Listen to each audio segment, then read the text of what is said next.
और इस बीच एक और बड़ी खबर, ईरान पर लगातार अमेरिकी हमले जारी हैं। ईरान के स्वास्थ्य विभाग का बड़ा दावा, हाल में हुए हमलों में 55 लोगों की मौत हुई। अमेरिकी हमलों में अभी तक 629 घायल भी हुए हैं। तो ये देखिए, आपको तस्वीर भी हम आपको दिखा रहे हैं। अमेरिकी हमले लगातार जारी हैं। और दो बड़ी खबरें, यूएस सेना का बयान, जो हमले हैं उसका नया दौर शुरू हो चुका है ईरान के खिलाफ। दक्षिण पश्चिम ईरान में अभी अभी बड़े हमले को अंजाम दिया गया। हवास में धमाकों की आवाज सुनी गई। ईरान पर लगातार अमेरिका की तरफ से बड़े हमले को अंजाम दिया जा रहा है।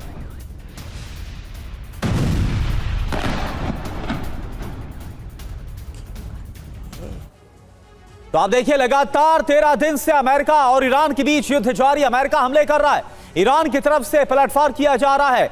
अभी आगे क्या होने के आसार है, और ज्यादा जानकारी के लिए रुक करते हैं सुरभि का। बिल्कुल करुणा, और बड़े सवाल भी यही इसलिए क्योंकि ट्रंप का फाइनल वार और अब जवाब आर पार, क्योंकि अमेरिका के लगातार 13वीं बार रात हमलों को लेकर खबर है। आईआरजीसी सैन्य ठिकानों पर भीषण प्रहार हुआ है, जहां बड़ी खबर यह है कि कमर्शियल शिपिंग सेंटर पर यूएस अटैक।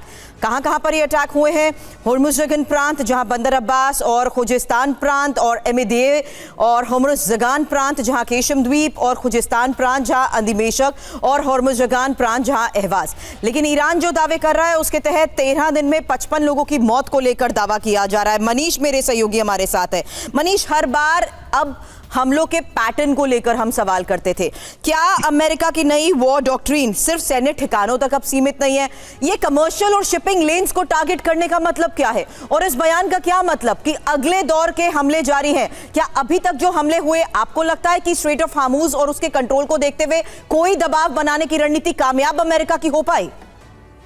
बिल्कुल, देखिए, सबसे बड़ी बात यह है कि अगर आप पैटर्न की बात करें तो पहले जो हमले साउथ ईरान में होते हुए केवल दिखाई दे रहे थे, अब उसका स्केल बढ़ा है, अब उसका दायरा बढ़ा है, और अब वो सेंट्रल ईरान तक पहुंच गया है। और अब आपको रोजाना हमले सेंट्रल ईरान तक दिखाई देंगे। जिस तरीके से 13वीं रात को अटैक किए गए, और उसके बाद प्रेसिडेंट ट्रंप का ये बयान कि अब हम ईरान पर वैसे हमले करेंगे जो अब तक हमने नहीं किया है, तो इस बात की आशंका लगातार हम अपने दर्शकों तक कह रहे थे कि अब धीरे धीरे ये और अधिक भीषण होता जाएगा युद्ध, और फिर देर सवेर इसमें इजराइल की एंट्री होगी। और वही हुआ भी है कि जब प्रेसिडेंट ट्रंप की तरफ से ये ऐलान किया गया है, तो अब ईरान ने कहा है कि अगर प्रेसिडेंट ट्रंप ने हमले का दायरा बढ़ाया, उसकी इंटेंसिटी बढ़ाई, तो फिर हम तेल अवीव पर अटैक करेंगे। देखिए, अभी तक कंट्रोल वे में युद्ध इसलिए चल रहा था क्योंकि इजराइल की एंट्री नहीं हुई है।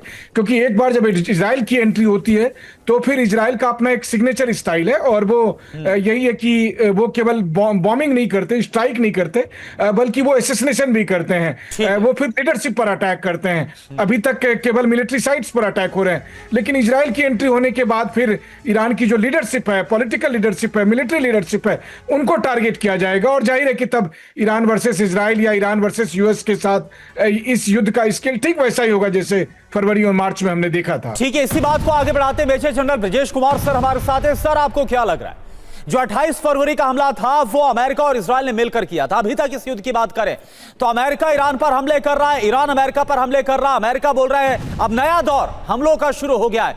क्या आपको चांस नजर आ रहे हैं कि अब इस युद्ध में एक बार फिर से इजराइल भी कूद सकता है? करुणा, ये जो लड़ाई है या जो मतभेद है बहुत बेसिक है, बहुत पेचीदा है, और नया नहीं है, बहुत पुराना है।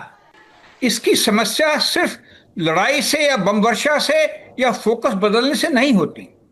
हम देख रहे हैं बड़े लेवल पे दो तरह की सोच चल रही है। अमेरिका का मानना है उसको ईरान को जो न्यूक्लियर वेपन बनने को रोकना है, और ईरान का मानना है इसको हम तेल रोक करके होर्मुज में इसको इंटरनेशनलाइज कर सकते हैं।